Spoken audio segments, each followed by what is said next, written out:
Židov, ja sam Židov. Ja sam Židov. Ja sam Židov.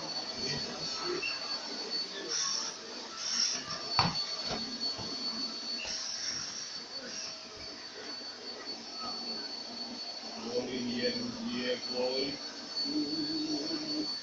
znaju joj ime, ali ta djevojka u srcu postoji.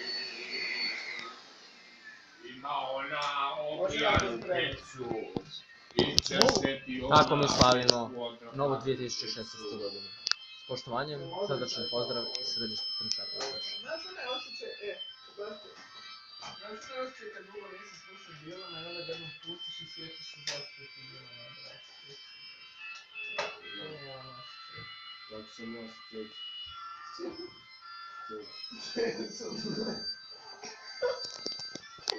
Kako dobro